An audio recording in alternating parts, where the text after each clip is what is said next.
Première session ordinaire du bureau politique du Parti Bloc républicain, c'était aujourd'hui au Palais des Congrès de Cotonou.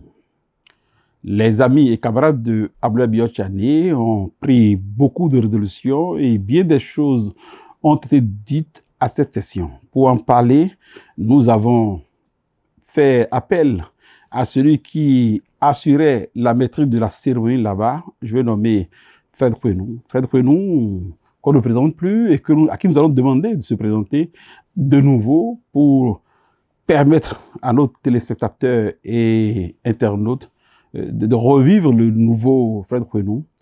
Lui essaiera de nous expliquer tout ce qui a été à cette session afin que les Béninois et les membres du Parti Bloc républicain puissent être au fait des déroulés de cette session à laquelle tous étaient invités. Mesdames et messieurs, bienvenue sur le grand oral de ce jour que nous tenons, comme d'habitude, dans le studio Abdoulaye Biot Tchani, nom du président du parti de M. Fred Kwenou.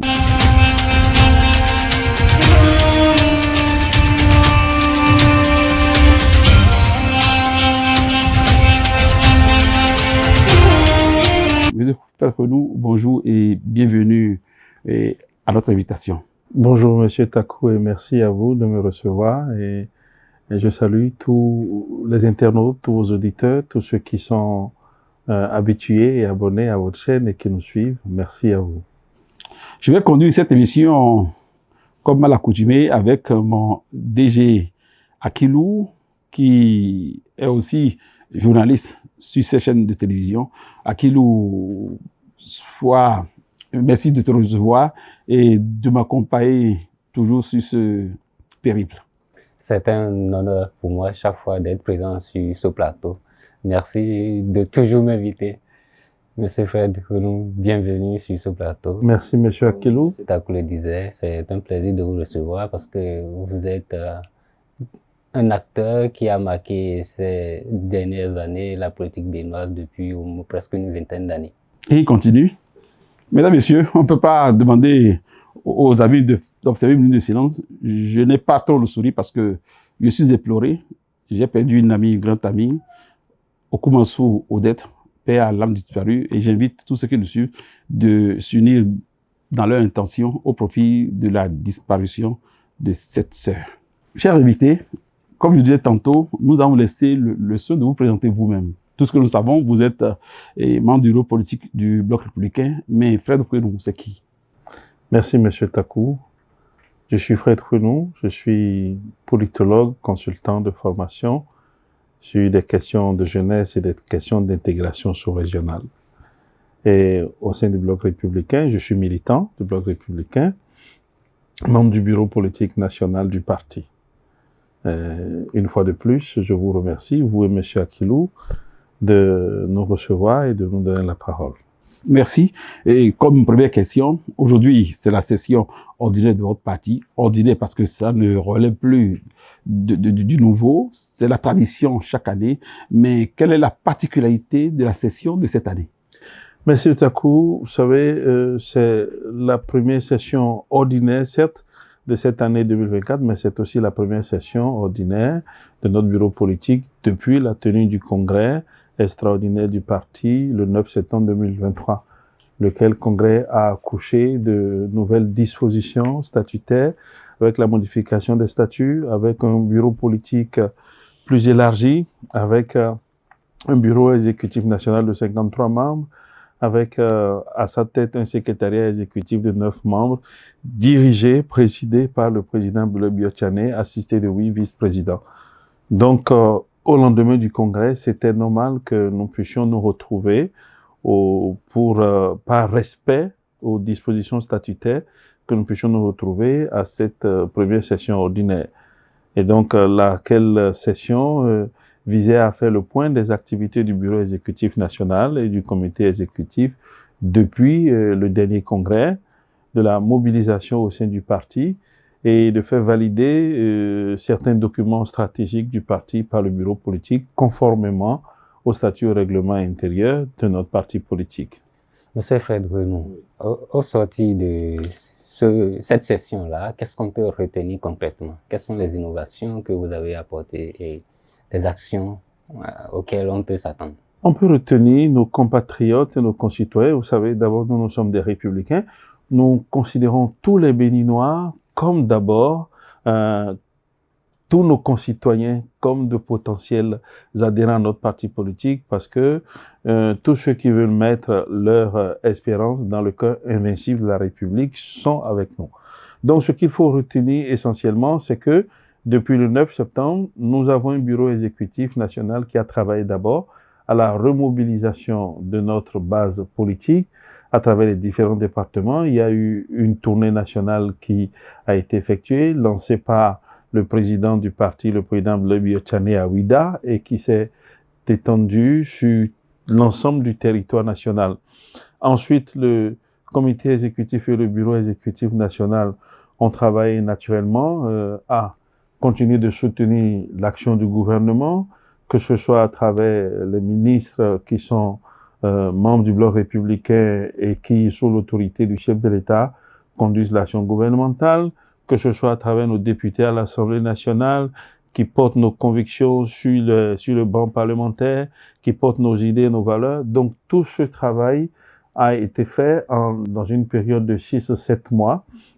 Et si nous nous sommes retrouvés aujourd'hui, c'est pour valider le rapport de travail de ces différentes instances de notre parti, à savoir le comité exécutif national et le bureau exécutif national, d'une part. D'autre part, c'est pour prendre de nouvelles résolutions, notamment dans le cadre d'une approche nouvelle pour la mobilisation des ressources financières de notre parti politique. Vous savez, les grands partis comme les nôtres ont besoin de ressources pour exister, pour fonctionner, pour travailler, pour être au cœur des préoccupations de nos compatriotes. Et donc, nous avons décidé, sous la conduite de notre vice-présidente chargée des questions de mobilisation de ressources financières, à la personne de la ministre du Travail et de la Fonction publique, Mme Adiatou Matis, qui nous a proposé un autre plan de mobilisation des ressources, lesquelles ressources doivent être désormais mobilisées soit au niveau des cadres, mais en même temps de tous les militants, même juste dans les communes. Aujourd'hui, le bloc républicain ne se contente pas seulement de la subvention de l'État, la subvention que l'État apporte aux partis politiques, mais nous avons aujourd'hui des militants qui sont prêts à mettre la main à la poche et veulent construire leur parti politique. Oui, monsieur Renou, votre financement, je crois que ça n'intéresse pas trop les Béninois. Ce qui intéresse nos compatriotes, et ça, le président Blaise Diagne l'a dit dans son discours,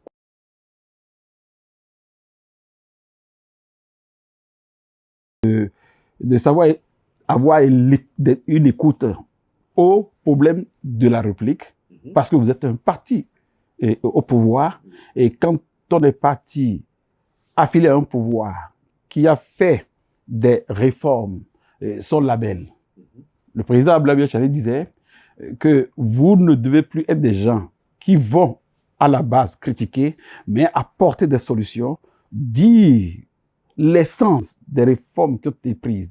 Est-ce que votre école de parti est suffisamment outillée pour vous permettre d'avoir ce background capable de justifier les positions du gouvernement auquel vous appartenez? Monsieur Tako, nous sommes un parti de gouvernement et un grand parti de gouvernement.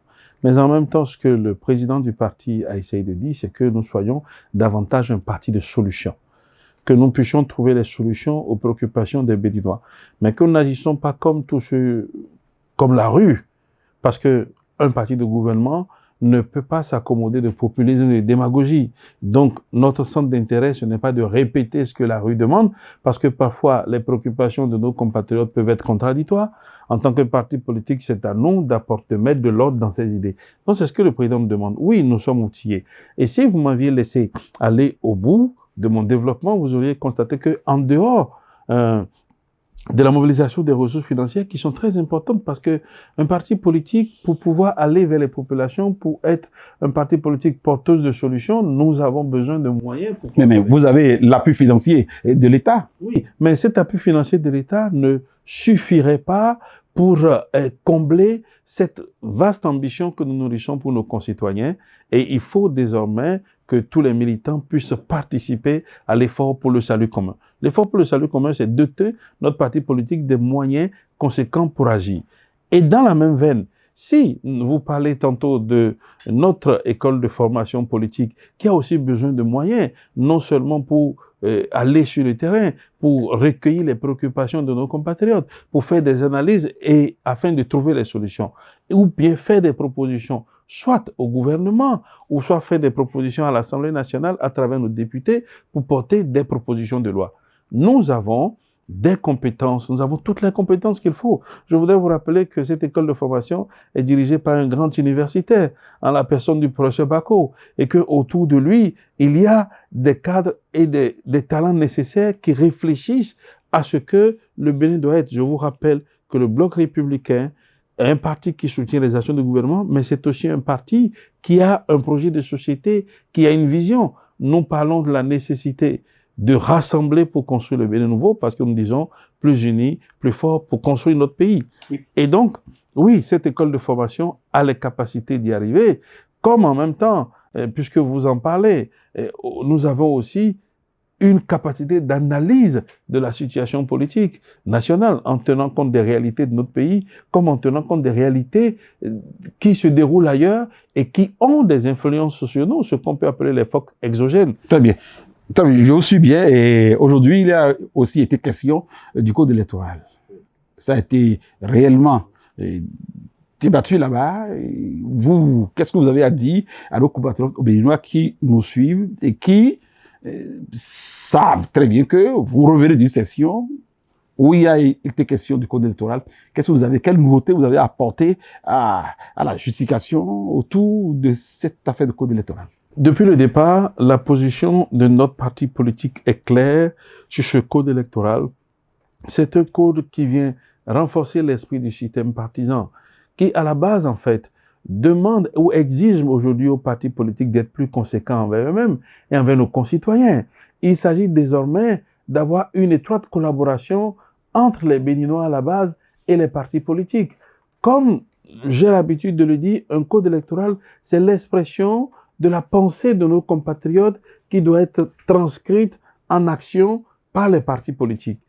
En exigeant que les partis politiques aient 20% dans chaque circonscription électorale, en dehors des 10% sur le plan national, avant de pouvoir lever les sièges aux élections législatives, qu'est-ce que le Code demande? Le Code demande plus d'implication, le Code demande une étroitesse de relation entre désormais les acteurs politiques et nos concitoyens, en tenant compte de leurs aspirations. Parce que si les Béninois, à la base, n'ont pas l'impression que leurs préoccupations sont prises en compte par les partis politiques, ils ne soutiendraient pas visiblement ces partis politiques. Aucun parti aujourd'hui ne peut se dire qu'il aura les 20% s'il ne fait pas un travail de proximité, s'il ne fait pas un travail d'échange et d'écoute de nos concitoyens. Alors, dans ce cas, le code électoral n'a il n'y a aucune ambiguïté sur, comment on appelle, l'objectif du code électoral. Le code ne vise pas l'exclusion, mais le code vise plutôt le rassemblement. Parce que demander à des partis politiques de faire un plus grand effort pour avoir un pourcentage de 20%, un pourcentage plus élevé, c'est leur demander d'aller au contact de nos compatriotes. Parce que ce sont nos compatriotes qui portent les aspirations. Vous n'êtes pas sans savoir, aux dernières élections législatives, il y a eu plus de 2,5 millions de Béninois qui se sont abstenus.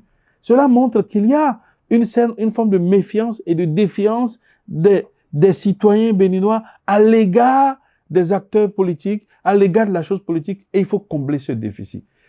Autrement, nous ne pourrions pas avoir de grands partis capables d'apporter des réponses rassurantes aux préoccupations de nos compatriotes. Monsieur Fred, est-ce que réellement vous pouvez rassurer les populations sur le code alors qu'elles ont d'autres préoccupations comme le maïs, les bavures policières et autres? Est-ce que réellement vous êtes au sein de cette population-là? Est-ce que vous la comprenez? Écoutez, la cherté du prix du maïs, ce n'est pas de la sorcellerie, ce n'est pas de la magie. D'abord, nous ne sommes pas encore dans la période du maïs. Et quand on n'est pas dans les périodes, qu'est-ce qui se passe? La demande est toujours supérieure à l'offre. Et quand la demande est supérieure à l'offre, il y a l'inflation. Nous sommes d'accord. Nous sommes aujourd'hui dans dans cet engrenage. Mais dans le même temps, cela pose un problème sur lequel notre parti a toujours réfléchi. Cela pose le problème de productivité de notre pays. Nous ne produisons pas assez. C'est-à-dire que il n'y a pas, nous ne pouvons pas sur ce plateau, M. Takou, M. Akilou, vous ne pourrez pas inviter un parti comme le Bloc républicain et vous attendre à ce que nous tenons un langage de rue, un langage de bar ou de buvette. Nous ne pourrons que vous tenir un langage scientifique parce que nous, aujourd'hui, nous dirigeons l'État. Nous avons la responsabilité de trouver des solutions rassurantes aux préoccupations de nos compatriotes. Nous ne sommes pas dans la démagogie. Le maïs n'est pas devenu cher parce qu'il y a mauvaise gouvernance dans notre pays. Le maïs est cher parce que, un, nous ne sommes pas dans la saison. Deux, nous n'avons pas suffisamment de produits en réserve et la demande crée l'inflation. C'est clair, c'est connu. D'ici 2 ou 3 mois, on sera rentré dans la saison et les prix vont chuter. Maintenant, qu'est-ce qu'on fait pour que cette situation ne soit pas? C'est la réflexion de notre parti politique. Aller davantage dans la production. Parce que un pays qui est incapable de produire ne peut pas espérer le miracle. La richesse se situe dans la production. Et donc, nous travaillons aujourd'hui avec les militants et avec nos concitoyens à leur faire comprendre que nous devons changer de paradigme. Et à mon avis, c'est tout l'honneur de l'action gouvernementale dans notre pays depuis 2016. Il est vrai que nos compatriotes qui étaient habitués, jadis, comment on appelle, à une vie plus ou moins contraignante, doivent comprendre aujourd'hui que le progrès n'est pas possible sans ténacité. Le progrès est une marche qui exige ténacité et vérité. Et quand vous parlez des bavures policières, oui, malheureusement, c'est cyclique et dans tous les pays où les forces de l'ordre interviennent, parfois, il y a des bavures parce que tout ce qui se fait est humain. Mais on ne peut pas, nous sommes des républicains, pour autant jeter la pierre à notre police nationale qui fait un travail formidable. Sans la police républicaine, il n'y a pas de sécurité, il n'y a pas de paix, il n'y a de paix pour aucun d'entre nous. Oui, il y a des actions qui sont regrettables dans le cadre aujourd'hui de la répression. Mais je veux que nos concitoyens comprennent. Et c'est la vision de notre parti politique sur la sécurité nationale, qu'elle soit intérieure ou extérieure.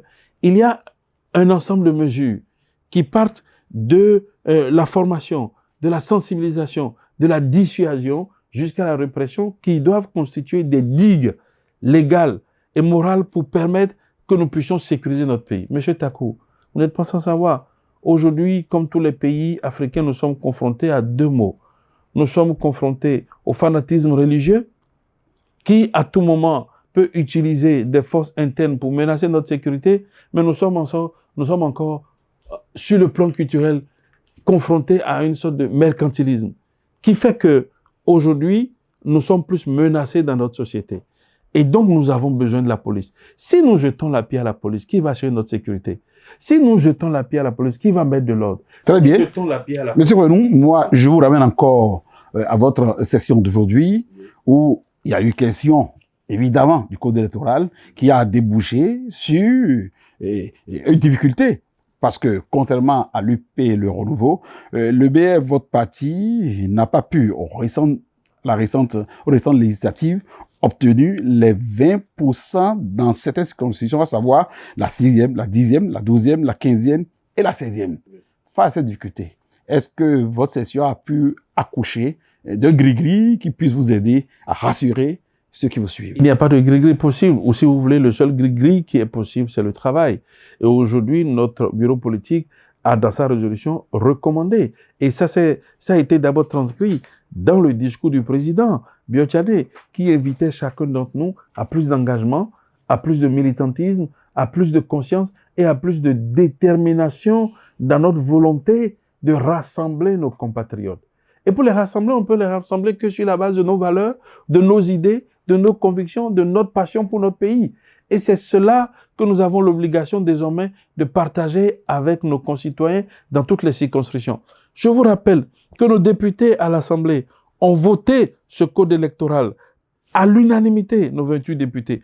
Donc, ils étaient bien conscients des difficultés que notre parti a eues aux dernières élections législatives. Pourtant, ils ont mis devant l'intérêt de la nation. Parce que, en fait, on n'est pas républicain quand on n'a pas en soi la volonté de transmettre un avenir meilleur à ceux qui viendraient après nous.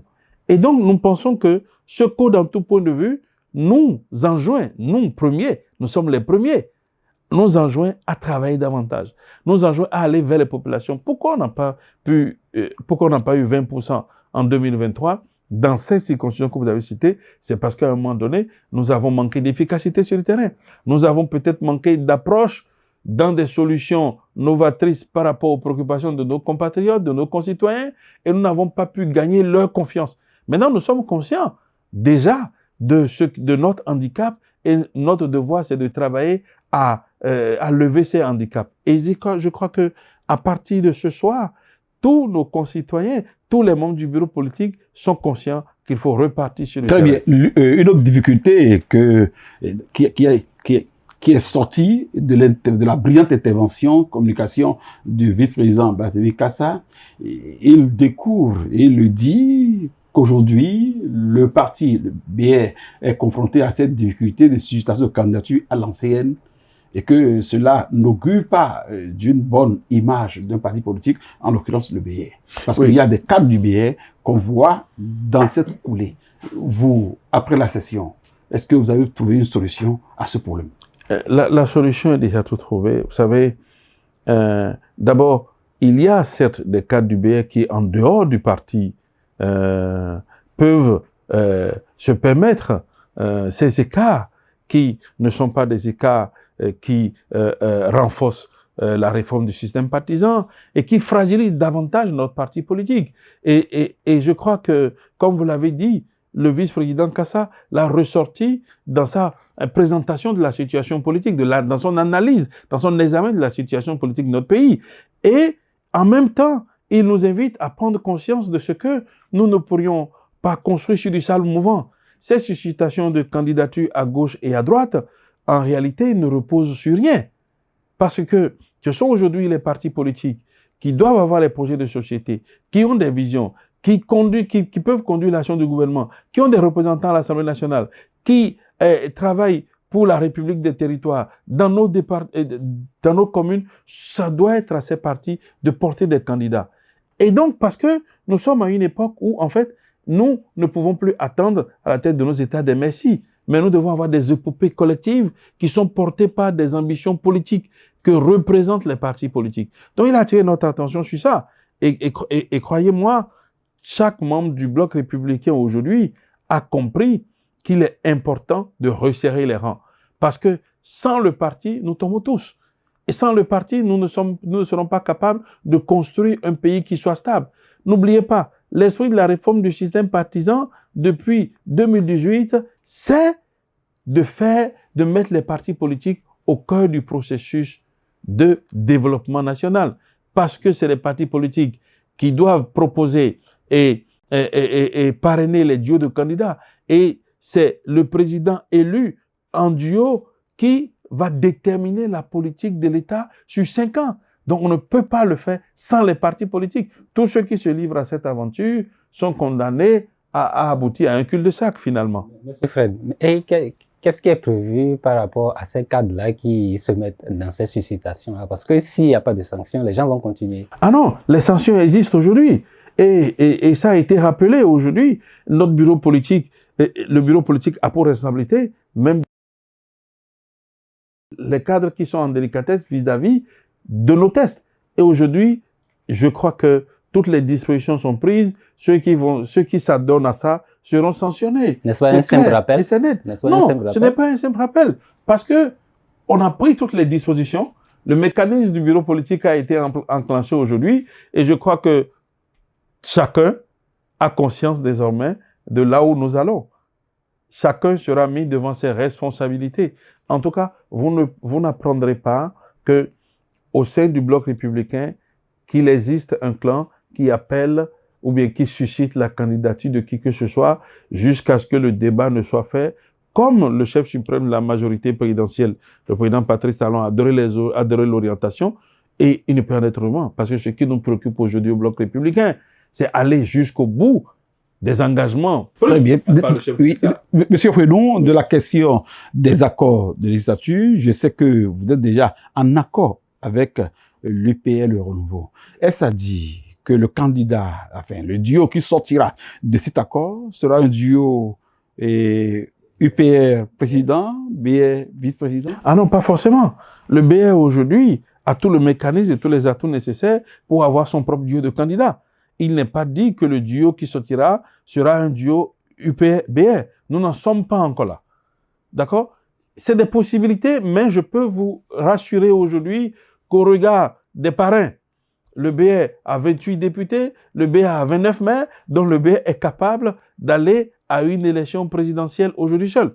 L'accord de législature qu'il y a aujourd'hui entre le BR, c'est l'accord qui permet de diriger la 9e législature, notre Parlement. Il y a un accord parce qu'aucun des deux partis politiques, UPR ou BR, n'a réussi à avoir la majorité absolue pour gouverner seul. Donc, il y a un accord qui nous permet de gouverner. C'est dans ce cadre que nous avons deux éminentes personnalités du BR qui sont membres du bureau politique, membres du bureau de l'Assemblée nationale. Oui, l'actuel code électoral que vous avez voté, promulgué et qui est en vigueur, il permet à ce qu'on parachute un ovni pour être porté par un parti politique, peut-être le Bloc républicain. Non, c'est pas possible. Si, non, c'est dit. Le code dit clairement que, à moins qu'il y ait un accord de gouvernance entre deux partis politiques, alors les députés ou les parrains peuvent parrainer un des candidats de ces partis.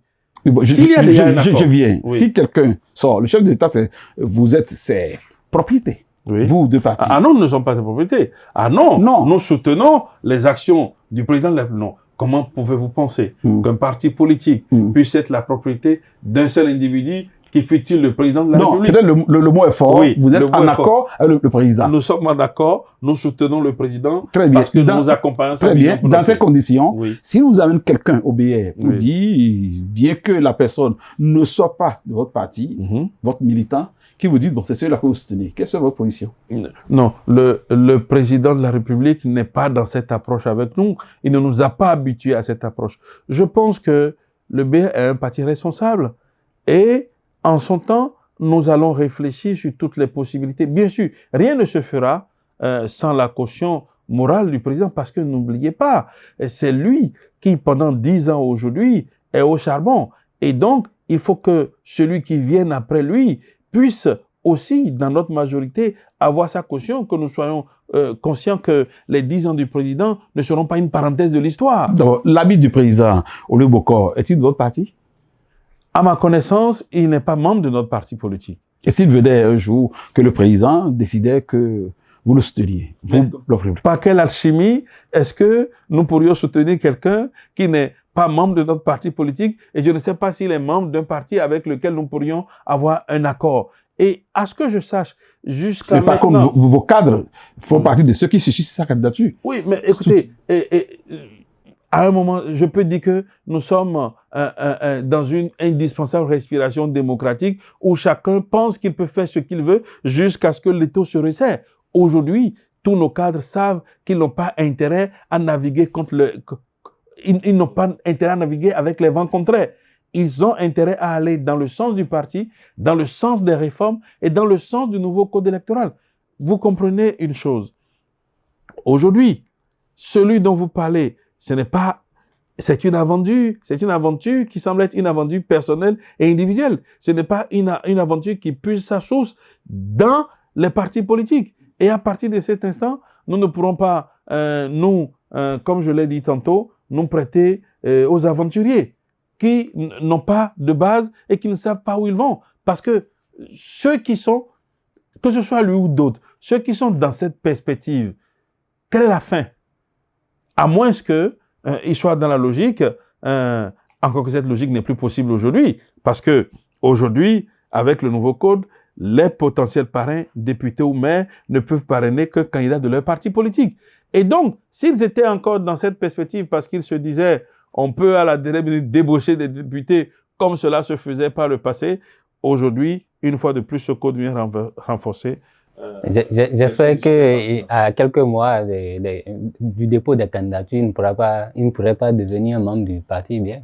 Parce qu'il a le profil. Oui, est-ce qu'on va lui proposer de ne pas rentrer dans le parti politique? Comme c'est 6 mois, 7 mois avant les présidentielles. Est-ce que vous savez que les élections présidentielles dans le monde en rupture dans lequel nous évoluons depuis une dizaine d'années, exige du sang-froid, exige un caractère. Il s'agit de lier à la tête de notre pays quelqu'un qui a une colonne vertébrale, une aptitude au commandement. Il ne s'agit pas, excusez-moi, ce n'est pas un concours de cosmétiques, d'accord? Ou ce n'est pas voilà. Donc, il faut que nous ayons des gens qui aient un parcours, qui aient une vision, que nous avons vu à l'œuvre. Et donc, vous pensez que du jour au lendemain, des culs-d'âme peuvent rejoindre un parti politique et on met tous les autres sur le banc de touche et on les porte devant. Pourquoi? Parce qu'ils auraient quoi de plus que les autres? Ils seraient plus riches, ils seraient plus beaux, ils seraient plus grands? Non, en fait, parce que la question, comme je l'ai dit, il s'agit d'avoir une aptitude au commandement et d'avoir une vision politique claire. Il s'agit aujourd'hui d'avoir fait les preuves dans les partis politiques, qu'on sache ce que chacun vaut et qu'est-ce que chacun pense du pays. Vous pensez que parce que les gens sont beaux, parce qu'ils sont grands, parce qu'ils sont riches, ils peuvent être présidents de la République? Nous ne pourrons pas banaliser et continuer de banaliser aussi facilement la fonction présidentielle. Très bien, la technique me fait les yeux déjà que nous avons déjà atteint la limite du temps qui nous a été imparti. Alors j'aimerais demander à notre invité son mot de fin, comme on le dit si habilement. Monsieur Takou, je voudrais vous remercier aussi Monsieur Akilou, remercier tous les internautes, tous ceux qui nous suivent sur votre plateforme et les rassurer que notre parti, le Bloc républicain, est un parti qui est résolument engagé à trouver des solutions à nos concitoyens. Nous voudrions être sûrs que quand nous disons aux Béninois « dormez bien », nous voudrions être sûrs qu'ils dorment en paix et en sécurité. Nous voudrions être sûrs que quand nous disons aux Béninois « nous allons vous donner de l'eau et de l'électricité », nous voudrions être sûrs qu'il l'est. Voilà pourquoi nous sommes un parti de gouvernement, parce que nous sommes responsables. Nous ne sommes pas dans la démagogie, nous ne sommes pas dans le populisme. Nous ne promettons pas pour ne pas le faire. Donc, je souhaite que les Béninois nous fassent confiance. Dans leurs hameaux les plus reculés, qu'ils sachent que nous sommes un parti solution. Et que chaque jour qui passe, et en témoigne aujourd'hui la tenue de notre première session de cette année pour le compte de notre bureau politique national, qu'ils savent que nous ne cessons de réfléchir, de prendre des dispositions pour eux. Et puis, M. Takou, pour vous-même, pour votre équipe, j'ai été touché par l'annonce que vous avez faite au début. Je voudrais vous présenter toutes nos condoléances. Au sein du Bloc républicain, aujourd'hui, nous avons aussi fait une minute de silence en l'honneur de tous nos camarades qui sont tombés. Et à vous, à votre famille et à toute votre équipe, je dis toutes mes condoléances. Merci. Merci, mesdames, messieurs. Nous sommes déjà à la fin de cette émission qui s'avère très courte en termes de temps. Et vous l'avez entendu, vous l'avez compris, M. Renou l'a précisé, Olivier Bokor n'est pas du Bloc républicain et sa démarche ne cadre pas avec l'esprit du système partisan qui est prôné. Le code électoral qui a été voté, à leur session, ils ont été un peu plus clairs. Et l'invité l'a précisé aussi, le Bloc républicain est un grand parti au service du club béninois, un parti qui est un parti de solution, comme il a ceci bien le dit. Donc, souhaitons que tout ce qui a été dit à cette session soit traduit dans les faits au profit des populations. Mesdames, Messieurs, avant de vous remercier, je vais faire un clin d'œil à notre service technique qui nous a toujours aidés et qu'on oublie toujours de remercier. Monsieur Gérard, Monsieur Hamza, Gaza, merci de nous accompagner toutes les fois que nous aurons envie de tenir ce grand oral. Je vous remercie.